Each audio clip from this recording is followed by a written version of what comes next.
Hello students, welcome to my YouTube channel. आज हम बात करते हैं इलेक्ट्रिक लाइंस ऑफ फोर्स की। What is electric lines of force? These are imaginary lines inside an electric field which represent direction of electric field at that point where we draw a tangent. तो electric lines of force क्या होती है? ये imaginary lines of force है electric field में, which represent direction of electric field, जो represent करती है डायरेक्शन ऑफ इलेक्ट्रिक फील्ड को किसी एक पर्टिकुलर पॉइंट पर जहां पर हमने टेंजेंट ड्रॉ किया। जैसे हम बात करें कि मैग्नेट से समझते हैं इसको। अगर हमारे पास कोई मैग्नेट है, अगर हम एक और अनादर मैग्नेट को उसके पास लाते हैं तो क्या होता है? फोर्स ऑफ अट्रैक्शन या रिपल्शन वहां लगता है। तो इस मैग्नेट के आसपास एक फील्ड है जिसको मैग्नेटिक फील्ड बोला जाता है।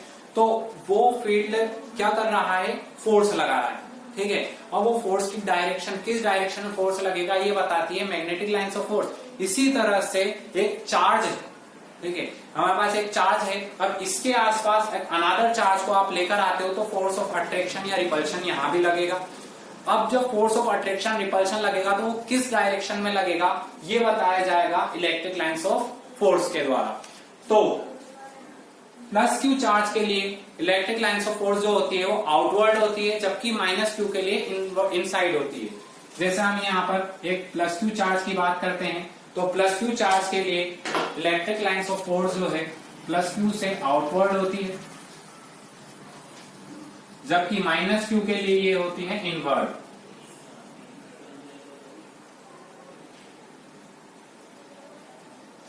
अब इसके आसपास जो फील्ड है इलेक्ट्रिक फील्ड, तो अगर आपको किसी अनादर चार्ज आप लेकर आए हो किसी पॉइंट पर और उस पर फोर्स लग रहा है और डायरेक्शन ऑफ फोर्स पता करनी है तो आप electric lines of force draw करोगे और उस पॉइंट पर क्या करोगे? टेंजेंट ड्रॉ कर लोगे। जैसे मान लो हम यहां बात करते हैं इस पॉइंट पी की। इस पॉइंट पी पर आपको यह बताना है कि फोर्स किस डायरेक्शन में लगेगा, इलेक्ट्रिक फील्ड किस डायरेक्शन में होगा। तो आप इस पर टेंजेंट ड्रॉ करोगे जो कि इसके पैरेलल ही होगी। तो वो क्या बताएगी? डायरेक्शन ऑफ इलेक्ट्रिक फील्ड को बताएगी, ठीक है। अब यहां पर तो आपको थोड़ा बहुत समझ में आया होगा। अब हम क्या करते हैं, दो चार्ज लेते हैं, प्लस क्यू और माइनस क्यू, उन दोनों को पास पास रखते हैं, प्लस क्यू और माइनस क्यू। हमने इन दोनों चार्ज को एक दूसरे के पास रखा तो यहां से इलेक्ट्रिक लाइंस ऑफ फोर्स निकलेंगे, प्लस क्यू से आउटसाइड और माइनस क्यू में चली जाएंगी। और ये इलेक्ट्रिक लाइंस ऑफ फोर्स कुछ इस तरह से होंगी, प्लस क्यू से बाहर और माइनस क्यू में अंदर, ठीक है। अब इसके आसपास हमने ये क्या बना दी? इलेक्ट्रिक लाइंस ऑफ फोर्स बना दी। अब अगर आपसे बोला गया कि इस पे किसी पॉइंट P पर आपको ये बताना है कि डायरेक्शन ऑफ इलेक्ट्रिक फील्ड क्या होगी, तो आप इस पॉइंट P पर क्या करोगे? टेंजेंट ड्रॉ करोगे। और वो जो टेंजेंट है वही आपकी डायरेक्शन ऑफ इलेक्ट्रिक फील्ड को बताएगी एक पर्टिकुलर पॉइंट पर। मींस इस पॉइंट पर डायरेक्शन ऑफ इलेक्ट्रिक फील्ड जो है वो इस डायरेक्शन में है। आगे अगर हम बात करेंगे तो वहां पर डायरेक्शन ऑफ इलेक्ट्रिक फील्ड अलग हो जाएगी। जैसे इस पॉइंट पर बात करें तो यहाँ पर टेंजेंट इस डायरेक्शन में ड्रॉ होगा, तो यहाँ पर डायरेक्शन ऑफ इलेक्ट्रिक फील्ड जो है वो अनदर डायरेक्शन में आ जाएगी। मीन्स हमने यहाँ मान लिया के पॉइंट पर जो है direction of electric field another direction में होगी। और ये जो डायरेक्शन ऑफ इलेक्ट्रिक फील्ड है ये आपके डायरेक्शन ऑफ इलेक्ट्रिक फोर्स को ही बताता है। मींस अगर आप किसी टेस्ट चार्ज को P पॉइंट पर लाकर रखोगे तो उस पर जो फोर्स लगेगा उस फोर्स की डायरेक्शन जो है इस टेंजेंट की डायरेक्शन में होगी। और अगर K पर लाते हो तो उसकी डायरेक्शन इस साइड में आ जाएगी। बिकॉज यहाँ पर प्लस क्यू और माइनस क्यू दो चार्ज रखे हुए हैं, इसकी वजह से यहाँ पर डायरेक्शन जो है वो चेंज होती जा रही है और कर्व आ रही है, ठीक है। तो ये तो हुई हमारी एक डेफिनेशन। अगर आप सेकंड डेफिनेशन, अनदर डेफिनेशन की बात करें तो वो डेफिनेशन हो जाती है these are imaginary curve inside an electric field along which a test charge can move. ये वो इमेजिनरी कर्व हैं, ये इमेजिनरी कर्व है, पहले ही इसमें मेंशन हुआ है these are imaginary curve. Means आपको ये दिखेंगे नहीं, सिर्फ इमेजिन है, इमेजिनेशन है। तो these are imaginary curve along which a test charge can move, जिस पर टेस्ट चार्ज मूव करता है, मोशन करता है। जैसे यहां पर हमने ये ड्रॉ कर रखा है। अब अगर आप एक टेस्ट चार्ज को लेकर आते हो, मैं आपसे बोलता हूं बच्चों आप टेस्ट चार्ज लेकर आए, एक टेस्ट चार्ज लेकर आया रामू, और उसने उस टेस्ट चार्ज को इस प्लस क्यू के पास यहां पर रखा, क्यू नॉट, ठीक है। क्यू नॉट से टेस्ट चार्ज को डिनोट किया जाता है। हमने क्यू नॉट को यहां रखा, तो क्यू नॉट को यहां रखा, तो फिर ये क्यू नॉट यहां से, क्योंकि यहां पर क्यू और क्यू दोनों चार्ज है, तो क्या लगाएंगे, फोर्स लगाएंगे। फोर्स लगाएंगे तो ये टेस्ट चार्ज जो है वो क्या करेगा, मोशन करेगा। मोशन करेगा तो वो थोड़ा सा आगे शिफ्ट होगा। फिर शिफ्ट होने के बाद इस पॉइंट पर अगर हम बात करें तो फिर उसकी डायरेक्शन ऑफ इलेक्ट्रिक फील्ड जो होगी वो इस डायरेक्शन में होगी, वो इसी डायरेक्शन में आगे जाएगा। जब वो यहाँ आएगा तो फिर उसकी डायरेक्शन ऑफ इलेक्ट्रिक फील्ड इस डायरेक्शन में होगी, वो इसी डायरेक्शन में आगे जाएगा, और इसी तरह से उसकी डायरेक्शन ऑफ इलेक्ट्रिक फील्ड के अलोंग वो क्या करेगा, मोशन करता हुआ माइनस क्यू की तरफ चला जाएगा। तो प्लस क्यू से चलता हुआ वो माइनस क्यू की तरफ चला जाएगा। टेस्ट चार्ज है plus Q naught, test charge हमने लिया, तो वो प्लस क्यू से चलता हुआ माइनस क्यू में चला जाएगा। और इसी तरह से अगर हम बात करें रीना की, उसको अनदर चार्ज दिया क्यू नॉट, और वो अपने टेस्ट चार्ज को इस पॉइंट पर रख दी, तो उसका जो टेस्ट चार्ज होगा वो इस पाथ पे मोशन करता हुआ क्यू नॉट के पास जाएगा, माइनस क्यू के पास जाएगा। तो यहाँ पर क्यू नॉट जो है दो अलग अलग स्टूडेंट्स के पास थे, उन दोनों को मैंने बोला अलग अलग पॉइंट पर टेस्ट चार्ज रखने हैं। तो जब उन दोनों ने अलग अलग पॉइंट पर टेस्ट चार्ज रखे, तो रामू का जो टेस्ट चार्ज है वो इस पाथ एक फर्स्ट के अलोंग मूव करेगा, जबकि रीना का जो टेस्ट चार्ज है वो पाथ सेकंड के अलोंग मूव करेगा। मीन दोनों का पाथ जो है वो डिफरेंट डिफरेंट होगा, बिकॉज उनके पॉइंट जो थे वो डिफरेंट डिफरेंट थे। तो यहाँ पर हमको ये पता चला कि जो इलेक्ट्रिक लाइन्स ऑफ फोर्स है वो क्या बताती है, वो ये बताती है कि किसी पॉइंट पर टेस्ट चार्ज को अगर रखा जाए तो वो किस डायरेक्शन में मूव करेगा।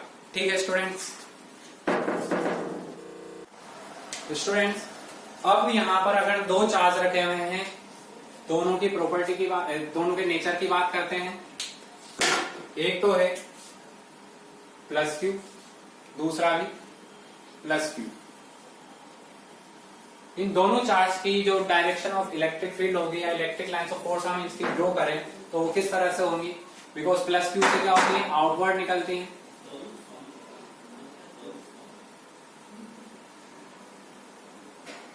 तो इससे आउटवर्ड निकलेंगे। इसकी भी डायरेक्शन ऑफ इलेक्ट्रिक फील्ड जो होंगी वो आउटवर्ड होंगी।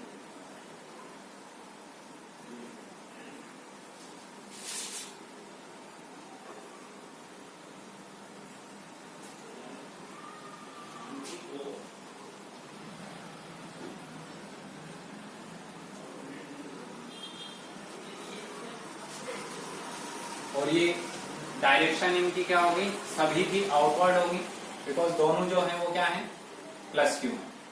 अब इन दोनों की बात करें, दोनों बिल्कुल पास पास रखे हुए हैं, तो इन दोनों की जो इलेक्ट्रिक लाइन्स ऑफ फोर्स हैं वो इस तरह से यहाँ दूर तो क्या होंगी, आउटसाइड चली जाएंगी, पर जो इनके मिड में होंगी बीच में, वो एक दूसरे से दूर हटती हुई होंगी। ठीक है, तो एक दूसरे से दूर हटती हुई होंगी और एक सीधा ऊपर चली जाएंगी और आगे तक चली जाएंगी। और अगर इनके बीच की बात करें इस जगह पर, तो इस जगह पर कोई भी इलेक्ट्रिक लाइन्स ऑफ फोर्स नहीं आएंगी, बिकॉज जितना इफेक्ट इस प्लस टू चार्ज का यहाँ पर होगा उतना ही इफेक्ट इस प्लस टू चार्ज का भी यहाँ पर होगा। तो दोनों के इफेक्ट होने की वजह से यहाँ पर नेट इलेक्ट्रिक फील्ड 0 हो जाएगा, बिकॉज यहाँ पर कोई भी इलेक्ट्रिक लाइन्स ऑफ फोर्स नहीं आ रही। तो इस जगह पर जो नेट इलेक्ट्रिक फील्ड होगा वो कितना हो जाएगा, 0। और अगर इसकी जगह सर, अगर बच्चा आप बोलते हो कि माइनस क्यू रखा जाए तो भी सेम डायग्राम होगा, बस वहां पर इलेक्ट्रिक लाइन्स ऑफ फोर्स जो है वो इनसाइड आएंगी।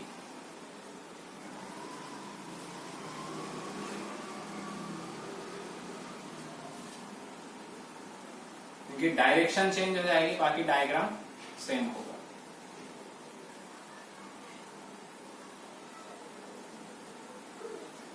इनसाइड। तो ये माइनस क्यू चार्ज की जो इलेक्ट्रिक लाइन्स ऑफ फोर्स होगी वो इस तरह से ड्रॉ होंगी। अब अगर एक प्लस क्यू और एक माइनस क्यू रखा जाए तो वो आपके सामने पहले ही ड्रॉ किया हुआ है। अगर प्लस क्यू और माइनस क्यू चार्ज रखेंगे तो उसकी इलेक्ट्रिक लाइन्स ऑफ फोर्स इस तरह से होंगी, ठीक है। और अगर दोनों सेम चार्ज है तो वो उस तरह से होंगी। अब ये आप ये ना सोचे कि ये मैग्नेट की तरह है, जिस तरह से आपने मैग्नेट पढ़ा था 10th क्लास में, तो उसमें जो मैग्नेटिक लाइन्स ऑफ फोर्स थी उसकी तरह नहीं है, थोड़ा सा इसमें फर्क है। वो फर्क क्या है, हम properties of electric lines of force अभी पढ़ने वाले हैं, उसमें आपको बता दिया जाएगा। स्टूडेंट्स, अब हम बात करते हैं properties of electric lines of force. What is properties of electric lines of force?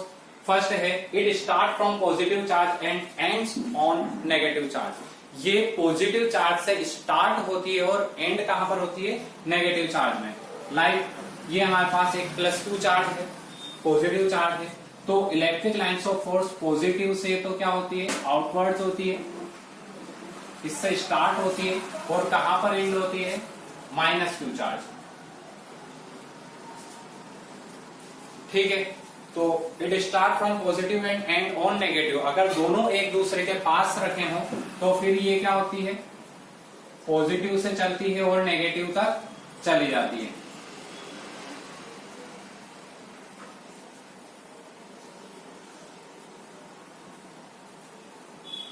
इस तरह से। सेकंड प्रॉपर्टी है, it never makes a loop. ये लूप नहीं बनाती। लूप का मतलब क्या है वो समझ लेते हैं, और यहां पर मैं आपको इसका एक कंपैरिजन बता देता हूं मैग्नेटिक लाइन्स ऑफ फोर्स से। जिस तरह से हम यहाँ पर इलेक्ट्रिक लाइन्स ऑफ फोर्स पढ़ रहे हैं, इसी तरह से आगे का जो चैप्टर आएगा मैग्नेटिज्म, उसमें मैग्नेटिक लाइन्स ऑफ फोर्स पढ़ेंगे। तो वहां पर आपके क्वेश्चन भी आता है कि what is the difference between electric lines of force and magnetic lines of force. तो उसमें एक डिफरेंस ये भी है, it is open curve and magnetic lines of force is close curve. ये ओपन कर्व और क्लोज कर्व क्या होता है वो देखें। ये हमारे पास एक सिस्टम है जिसमें प्लस क्यू चार्ज और माइनस क्यू चार्ज रखा हुआ है कुछ डिस्टेंस पर। तो इलेक्ट्रिक लाइन्स ऑफ फोर्स जो है प्लस क्यू चार्ज से निकलेंगी और माइनस क्यू चार्ज में एंटर हो जाएंगी। अब यहां पर लिखा हुआ है it never make a loop. ये लूप नहीं बनाती। लूप का मतलब क्या होता है? अगर कोई बंदा है वो किसी पॉइंट ए पर है, अब वो यहां से चलना शुरू करता है और मार्केट में घूमकर आ जाता है और उसी पॉइंट पर आ जाता है जहां से वो स्टार्ट हुआ था चलना, तो ये कहलाता है लूप। मींस जिस पॉइंट से स्टार्ट होंगे अगर घूमकर उसी पॉइंट पर आ जाते हैं तो वो लूप कहलाएगा और ये क्लोज लूप है। इसी तरह से यहां पर बोला गया it never make a loop, means ये लूप नहीं बनाती। आप प्लस क्यू चार्ज से किसी भी एक लाइन की बात कर लें हम, तो प्लस क्यू चार्ज से स्टार्ट करते हैं चलना और माइनस क्यू तक चल जाते हैं, पर माइनस क्यू से वापस प्लस क्यू तक नहीं आ पाएंगे, बिकॉज सबकी डायरेक्शन जो है प्लस क्यू से माइनस क्यू की तरफ है। तो प्लस क्यू से वापस प्लस क्यू पर नहीं आ पा रहे, इसीलिए ये लूप नहीं बनाती, ठीक है। जबकि अगर यहां पर मैग्नेटिज्म होता, मैग्नेटिक लाइन्स ऑफ फोर्स होती, लाइक हम बात करें ये एक मैग्नेट है, नॉर्थ पोल है और साउथ पोल है, तो इसमें मैग्नेटिक लाइन्स ऑफ फोर्स निकलती है और उनकी डायरेक्शन जो होती है वो होती है नॉर्थ से south, outward. Outside the magnet क्या होती है? नॉर्थ से साउथ, जबकि इनसाइड द मैग्नेट होती है साउथ से नॉर्थ। अब हम अगर किसी एक पॉइंट से चलना शुरू करें, जैसे इस पॉइंट से नॉर्थ से चलना शुरू करते हैं और चलते हुए एस तक पहुंचते हैं, फिर एस से वापस, क्योंकि डायरेक्शन नॉर्थ की तरफ है, तो वापस यहाँ आ जाएंगे और इसी पॉइंट पर आ जाएंगे। जिस पॉइंट से स्टार्ट हुए थे चलना उसी पॉइंट पर आ जाएंगे, तो ये क्या बना लेगी? लूप बना लेगी। इसका मतलब ये हुआ जो इलेक्ट्रिक लाइन्स ऑफ फोर्स है वो ओपन कर्व है, उसकी जो कर्व है वो ओपन है, क्लोज नहीं हो रही, जबकि मैग्नेटिक लाइन्स ऑफ फोर्स जो होती है क्लोज कर्व बनाती है। मीन्स जहां से आप चलते हो वहीं तक आ जाते हो, तो ये क्लोज कर्व है, ठीक है। अब थर्ड प्रॉपर्टी की बात करते हैं। और tangent on this imaginary curve give direction of net electric field. Means electric lines of force पर फील्ड ड्रॉ करते हैं प्लस क्यू और माइनस क्यू।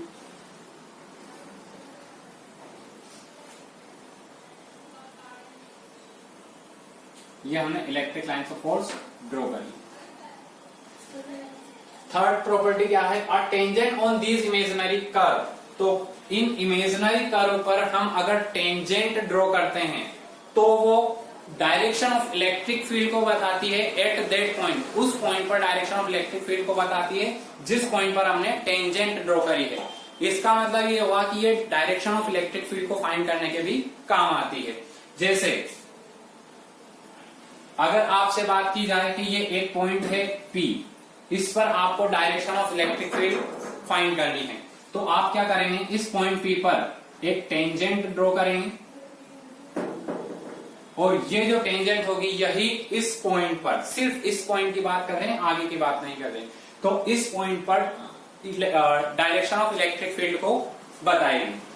अगला पॉइंट है fourth, two electric lines of force never intersect each other. कभी भी दो electric lines of force जो है एक दूसरे को इंटरसेक्ट नहीं करती, because at the point of intersection there will be two tangent drawn which will represent two direction of electric field which is impossible. It means इसका मतलब क्या होगा कि कभी भी दो इलेक्ट्रिक लाइन्स ऑफ फोर्स जो हैं एक दूसरे को इंटरसेक्ट नहीं करती। जैसे हम यहां पर एक एग्जांपल ले लेते हैं जिसमें इंटरसेक्ट कर रही है, ठीक है, ये दो इलेक्ट्रिक लाइन्स ऑफ फोर्स हैं जो इंटरसेक्ट कर रही है, मान लिया, ठीक है, ऐसा होगा नहीं, इम्पॉसिबल है, बट हमने एज्यूम किया कि दो इलेक्ट्रिक लाइन्स ऑफ फोर्स क्या कर रही है, इंटरसेक्ट कर रही है किसी पॉइंट पर P पर। अब अगर ऐसा होगा, वैसे इम्पॉसिबल है, पर अगर ऐसा होगा तो फिर उस केस में क्या होगा, आप ये बताइए, अगर आपको ये केस दे दिया जाए और बोला जाए कि P पॉइंट पर आपको डायरेक्शन ऑफ इलेक्ट्रिक फील्ड बतानी है, तो आप क्या करोगे, P पॉइंट पर टेंजेंट ड्रॉ करोगे, तो कितनी टेंजेंट होगी, दो, एक तो इस डायरेक्शन में और सेकेंड इस डायरेक्शन में। तो जब दो डायरेक्शन में टेंजेंट ड्रॉ कर सकते हो तो फिर इस जगह पर क्या होगा, दो डायरेक्शन ऑफ इलेक्ट्रिक फील्ड हो जाएंगे, ठीक है, और डायरेक्शन ऑफ इलेक्ट्रिक फील्ड जो है दो नहीं हो सकती, ये इम्पॉसिबल है, किसी पॉइंट पर डायरेक्शन ऑफ इलेक्ट्रिक फील्ड एक ही होगी। अब आप सोच रहे होंगे कि ऐसा क्यों सर, दो भी तो हो सकती है, एक ही क्यों होगी? इसके लिए सुने, इलेक्ट्रिक लाइन्स ऑफ फोर्स क्या थी कि अगर वहां पर चार्ज रखा जाए तो उस पर फोर्स किस डायरेक्शन में लगे, मतलब वो चार्ज जो है उस डायरेक्शन में मोशन करता है जिस डायरेक्शन में इलेक्ट्रिक लाइन्स ऑफ फोर्स होती है। अब आप ये बताइए, अगर यहाँ पर कोई एक ही चार्ज रखा हुआ है, ठीक है, और दो electric lines of force intersect कर रही है एक दूसरे को, तो ये बताइए वो चार्ज किस डायरेक्शन में मोशन करेगा, इस डायरेक्शन में मोशन करेगा या इस डायरेक्शन में मोशन करेगा? चार्ज टूटेगा तो नहीं, ठीक है, वो एक ही डायरेक्शन में मोशन कर पाएगा, ठीक है, तो इसलिए सिर्फ इसकी एक ही डायरेक्शन होना चाहिए, दो डायरेक्शन नहीं हो सकती, क्योंकि जैसे अगर आप हो, आपसे बोला जाए आपको सेम टाइम में आपके जो लेफ्ट साइड में ऑब्जेक्ट है आपको उसकी तरफ भी जाना है और राइट साइड में जो ऑब्जेक्ट है आपको उसी तरफ भी जाना है सेम टाइम पर, तो ये इम्पॉसिबल होगा, ठीक है, आप एक टाइम एक ही तरफ जा पाओगे, सेकेंड साइड में नहीं जा पाओगे। इसी तरह से यहाँ पर चार्ज जो है वो भी एक ही तरफ मोशन कर पाएगा, दूसरी तरफ मोशन नहीं कर पाएगा। इसका मतलब ये हुआ कि कभी भी दो इलेक्ट्रिक लाइन्स ऑफ फोर्स क्या करती है, इंटरसेक्ट नहीं करती। अगर आप सोच रहे होंगे कि अगर सर हम क्या करें, दो चार्ज को एक साथ रख दें तब क्या होगा, तो देखें, प्लस क्यू, दो चार्ज हैं, इन दोनों को हमने एक साथ रख रखा है, और प्लस क्यू माइनस क्यू, ये दो सेम नेचर के चार्ज हैं जबकि दो अपोजिट नेचर के चार्ज हैं। जब प्लस क्यू के चार्ज रखे जाएंगे तो इनसे जो इलेक्ट्रिक लाइन्स ऑफ फोर्स निकलेंगी वो आउटवर्ड होंगी,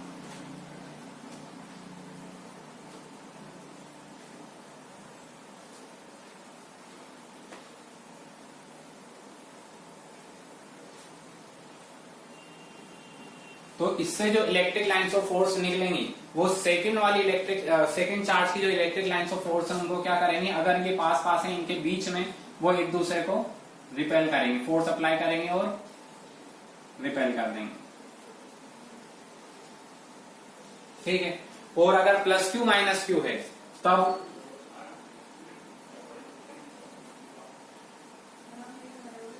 प्लस क्यू से निकलेगी और माइनस क्यू में चली जाएंगी,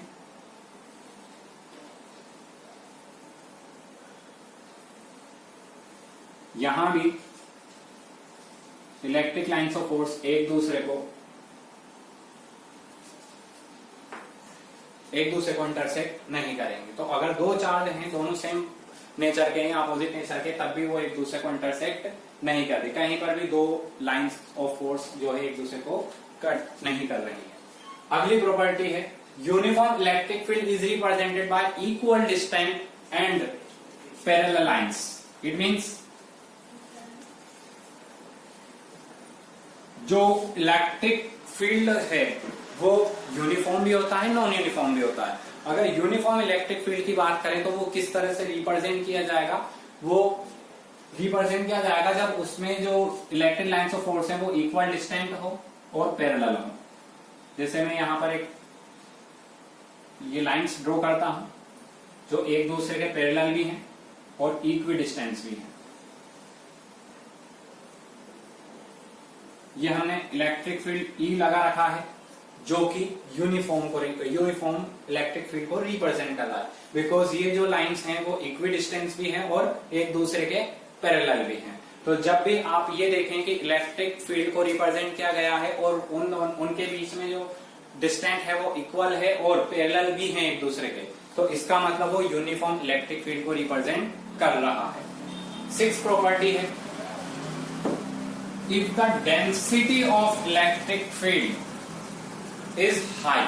अगर इलेक्ट्रिक फील्ड की इंटेंसिटी जो है, डेंसिटी जो है वो हाई है, then in that region intensity will be high. अगर कहीं पर डेंसिटी हाई है तो इंटेंसिटी भी वहां हाई होगी और वाइस वर्सा। इसका मतलब अगर डेंसिटी कम है तो फिर इंटेंसिटी भी कम होगी। इट मीन्स इसका मतलब क्या होगा? यहां पर हम दो चार्ज लेते हैं प्लस क्यू और माइनस क्यू।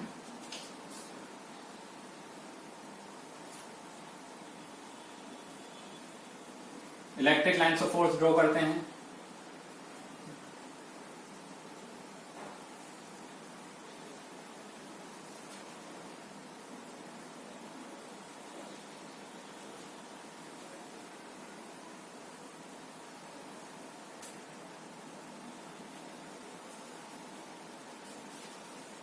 जो कि प्लस क्यू से तो बाहर निकलेंगी और माइनस क्यू में एंटर हो जाएंगी। अब यहां हम देखें तो प्लस क्यू चार्ज के आसपास जो है density electric lines of force की वो क्या है? हाई है। जब यहां डेंसिटी हाई है इसका मतलब यहां पर जो इंटेंसिटी है वो भी हाई होगी, जबकि इस जगह देखा जाए तो डेंसिटी काफी कम है। जब डेंसिटी लो है तो इसका मतलब इंटेंसिटी भी लो होगी। अब इसको हम कैसे समझ लें? अगर हम यहां पर किसी चार्ज को लेकर आए तो उस चार्ज को अगर यहां इसके आसपास रखेंगे तो उस पर फोर्स ज्यादा लगेगा, बिकॉज यहां पर इंटेंसिटी ज्यादा है। और इंटेंसिटी क्यों ज्यादा है? बिकॉज यहां पर डेंसिटी भी ज्यादा है इलेक्ट्रिक लाइन्स ऑफ फोर्स की। जबकि इससे दूर रखा जाए यहां पर तो चार्ज पर फोर्स जो है वो कम होगा। क्यों कम होगा? क्योंकि यहाँ पर इंटेंसिटी कम है। और इंटेंसिटी क्यों कम है? बिकॉज यहाँ पर density of electric lines of force भी कम है। ठीक है, अगली प्रॉपर्टी की बात करते हैं। हमारी 7th प्रॉपर्टी है electric lines of force do not enter inside a conductor. Means electric lines of force कभी भी कंडक्टर के अंदर नहीं जाती। ठीक है। और 8th प्रॉपर्टी है electric lines of force always perpendicular to the surface of the conductor. Electric lines of force conductor की सरफेस के परपेंडिकुलर होगी। मींस कभी भी इलेक्ट्रिक लाइन्स ऑफ फोर्स जो है उस कंडक्टर के नॉन परपेंडिकुलर नहीं आएगी, परपेंडिकुलर ही एंटर होगी। तो स्टूडेंट्स, आज हमने इलेक्ट्रिक लाइन्स ऑफ फोर्स क्या होती है उसकी बात करी और इलेक्ट्रिक लाइन्स ऑफ फोर्स की प्रॉपर्टीज क्या होती हैं वो बात करी है। तो जो भी स्टूडेंट्स आज न्यू हमारे क्लास में ज्वाइन हुए हैं वो हमारे YouTube चैनल को सब्सक्राइब कर लें और बेल आइकन होता है उसको प्रेस कर लें, ताकि जो भी हम न्यू लेक्चर अपलोड करें उसका नोटिफिकेशन आपको मिलता रहे।